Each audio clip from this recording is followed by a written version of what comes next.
on se retrouve aujourd'hui pour un nouveau vlog. Comme d'habitude, on va commencer par le tour de l'atelier. Surtout, restez connectés pour tous ceux qui souhaitent acheter des fichiers clients NR Performance. Il y aura une offre qu'on va diffuser par email. Donc on va commencer par l'atelier. Ici, toujours service fichier. Bon, rien de bien étonnant, ça marche toujours bien, on est hyper content. Le poste de Nora, on a investi sur un nouveau MacBook. Top du top. Il est où ton Mac, toi? Il a rangé. Donc même lui, c'est un trait qui est passé chez Apple. Parce que ici, nous, on joue que par PC. Donc il y a son Mac. Toujours sur le traitement de la base de données. On est en train de rajouter un max de DTC off pour tous les clients qui sont EVC resellers. C'est-à-dire que vous pouvez acheter directement ce type de fichier via notre base de données EVC. Il y aura de l'upload d'environ 2400 nouveaux projets avec du DTC off. Pas du stage, hein, ça va être vraiment sur du DTC. Les amis, on se retrouve aujourd'hui. Nous sommes mardi, deuxième partie du vlog. On va commencer avec cette 208 HDI. Rien de bien particulier. Dessus, on est en train de faire une distribution. Alors, comme d'hab, c'est sur le côté, ça pige. Et puis, on va venir déposer. Il y a un entretien complet aussi qui sera effectué dessus. Et une petite recherche de panne parce que la voiture fume blanc. On soupçonne l'injecteur d'AD Blue de déconner. Donc, on va faire une petite recherche de panne en plus de la distribution. Parce que la propriétaire pensait qu'il y avait un jeune culasse, mais on a fait des tests sous pression. Il n'y a pas de fuite. On a fait des tests chimiques également. Pas de jeune culasse sur vue parce que généralement, elles ne le font pas. On va continuer avec la RS6. La RS6, on est sur la deuxième phase. Comme je vous dis, on va essayer de vous monter une belle vidéo dessus avec les éléments. Donc on va pas trop s'attarder. Vous voyez, il y a une dépose des cache-culbuteurs. J'ai sur la deuxième étape, c'est-à-dire le remplacement des joints. Et on est en train de vous faire une petite vidéo détaillée comme expliqué. Et on va revenir un peu plus profondément parce que dessus c'est un gros chantier. Il y a pas mal de travail dessus. Sinon au niveau structure, comme vous le savez, on possède un container. Donc sur le container, on est en train de faire un changement assez radical. On va faire un petit atelier moto et kart. Comme vous le savez, on fait le kart en compétition. Et puis Nathan, il fait pas mal de moto. Donc l'idée, attention la marche. Hop. On a tout débarrassé. Je sais pas si on aura une belle lumière. Et ici, on va venir aménager le container pour en faire un espace de temps. On va venir travailler uniquement sur les bécanes, les scooters, etc. Et surtout le karting. Donc on a tout débarrassé, on va récupérer donc de ce fait là un très bel espace. Il y a pas mal de fumée. Je sais pas ce quelle voiture qui pue. Ah, c'est sa moto. C'est la moto qui sent, il y a de la fumée. Niveau atelier, c'est la moteur cassée, on attend l'expertise. C'est là pas mal de prestations réalisées, notamment du codage et de la réparation de la partie hybride dessus. Et celle-là, c'est de la petite mécanique de l'ITFSI, très sympa. Et niveau atelier, en ce moment, on a pas mal de BMW sur les derniers châssis où on vient faire des interventions de codage. Comme celle-ci, on vient modifier pas mal de choses, on va rajouter des options. Dans certains modèles, on peut faire du CarPlay, d'autres. Bon, la config, elle n'est pas folle. Vous voyez, c'est assez basique au niveau config. Mais voilà, il y a des petites options sympas à rajouter. Comme je dis, le CarPlay, mais ça va être en fonction de votre GPS. C'est pas faisable sur tous. Et on va venir rajouter, exemple, sur ce client, des régulateurs de vitesse, des commandes au volant, etc. C'est des trucs assez sympas. Par contre, au codage, c'est assez long, c'est assez chiant à faire. Et voilà, là, les commandes fonctionnent. Le mec a rajouté ses commandes au volant. Donc maintenant, tout est OK. Comme d'habitude, pour vous, je vous dis à tout de suite. Et puis pour moi, ça sera à demain. On se retrouve, nous sommes mercredi, je suis en compagnie de Bachir, on est sur le traitement des calculateurs. Comme vous pouvez le voir, on a très bien avancé. Donc en fait, l'idée, comme vous avez vu, on a un gros stock de calculateurs. C'est vraiment retrouver une logique sur la gestion du stock parce que des fois, on a amené à galérer à retrouver un simple calculateur. Donc là, l'idée, vous voyez un petit peu l'ampleur de la tâche exécutée.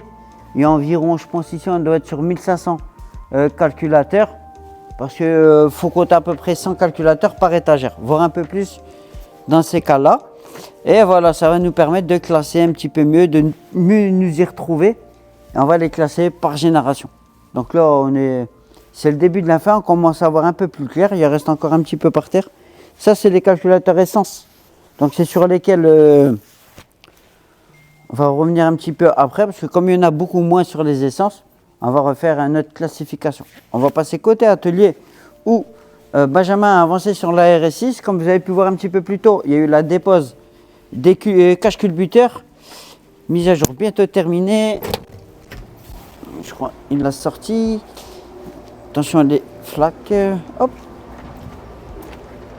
Ou la RS. Alors, la RS6, ben voilà, elle est sortie du pont. Elle est partie en essai routier. On continuera la vidéo dessus. On va essayer de la retrouver parce que je pense qu'il est parti d'essayer. Ouais. Donc il y a eu repose des caches culbuteurs.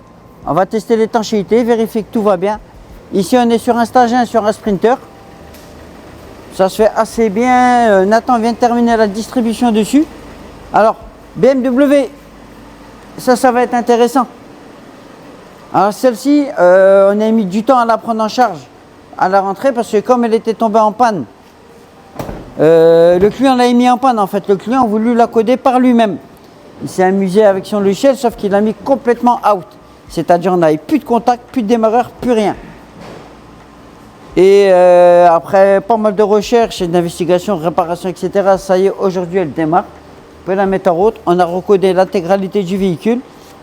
On aura la joie de pouvoir appeler le client et venir lui proposer de venir la récupérer. Elle est vraiment pas mal, elle a une belle config. C'est pas les toutes dernières, mais on peut voir déjà elle est en full cockpit.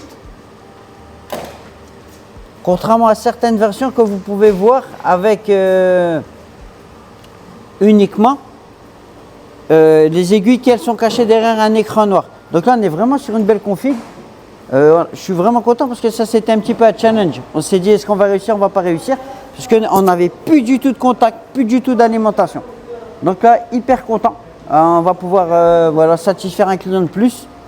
Ça fait plaisir. Les amis, nous sommes jeudi 26 octobre. On se retrouve pour la suite du vlog. Malheureusement, il pleut encore. C'est comme ça dans le nord. Ça fait une semaine qu'il pleut non-stop. Je vais vous faire rapidement, comme d'habitude, le tour de l'atelier. Et là, on vient de tester une nouveauté. Ça s'appelle l'EAD, expertise à distance, sur un des véhicules clients dans lequel on va remplacer le moteur. On pourra faire une vidéo à l'occasion. Donc, le propriétaire du véhicule a fait une très bonne chose, ça s'appelle la garantie Cyrano. Quand vous achetez un véhicule d'occasion, ça vous coûte à peu près 30 € par mois et ils prennent tout en charge. Heureusement pour lui, il l'a acheté il y a moins de 9 mois et le moteur est cassé. Donc prise en charge globale du remplacement moteur. Ce qu'il faut savoir, ces garanties-là, un exemple, ne vont pas prendre en conséquence, en charge l'huile, les filtres, etc. Mais au moins le gros, comme l'achat d'un moteur dessus qui vaut environ 5 000 €, c'est pris en charge.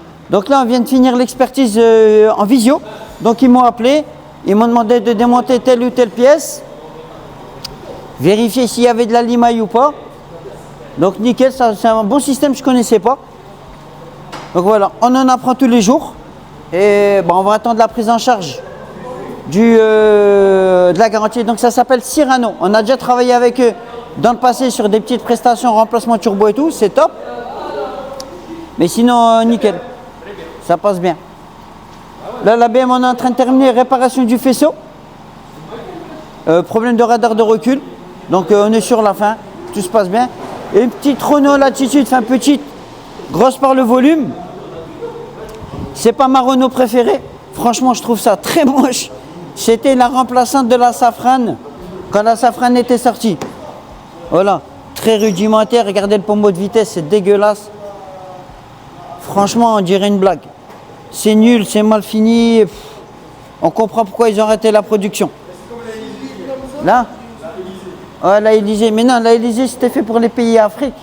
Là, franchement, c'était fait pour l'Europe. On dirait, franchement, très très mal fini. Regardez, la baccale des feux, c'est très cheap. Ce qu'ils ont utilisé pour la faire, on dirait qu'ils ont pris tous les restes.